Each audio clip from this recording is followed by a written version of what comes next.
এই যে দেখেন কত সুন্দর টমেটো, এগুলো মাশাআল্লাহ অনেক সুন্দর হয়েছে। ওইখানে বেগুনগুলো সুন্দর হয়েছে, দেখতে তো অনেক সুন্দর লাগছে। আর এই যে এদিকে দেখেন রসুনের চারা, রসুনের গাছ লাগানো হয়েছে। এই যে দেখেন অবসর সময়ে এগুলো লাগাইছে মা, অনেক সুন্দর একটা বসে থেকে কি আর করার। আগে মা একটা জব করতো, ছোট ছোট শিশুদের পড়াইতো। তারপর থেকে যেহেতু এখনো বাসায় থাকে, বাসায় ওখানে রোদ আছে, রোদ থাকলে তো গাছগুলো অনেক সুন্দর হয়।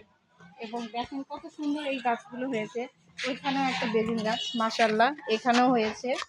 এটা একটা মরিচ গাছ, এই যে মরিচ গাছ, এটা বোম্বাই মরিচ।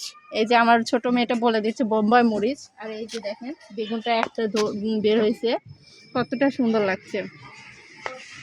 আর এই পাশে কিছু ধনিয়া পাতা, ধনিয়া পাতা লাগানো হয়েছে, ধনিয়া পাতা লাগানো হয়েছে। এই যে টমেটো, টমেটোগুলো দেখাই, টমেটোগুলো কতটা সুন্দর। এই যে দেখেন এক জায়গায় অনেক অসংখ্য, দেখেন কতটা সুন্দর লাগছে। এই যে অনেক বের হয়েছে এই যে এখানে। আর অবশেষে এই যে আমি এইটা দেখাই, এই যে আমার অনেক পছন্দের, আমার অনেক পছন্দের এই সবুজ পাতা। এটা আমি ভর্তা বলি, মাছ দিয়ে ঘাটি বলি, আলুর ডাল বলি, যেটাতেই করি না কেন এই সবুজ পাতা খুব ভালো লাগে। আর যদি হয় জমি, হ্যাঁ তাহলে তো অনেক ভালো লাগে।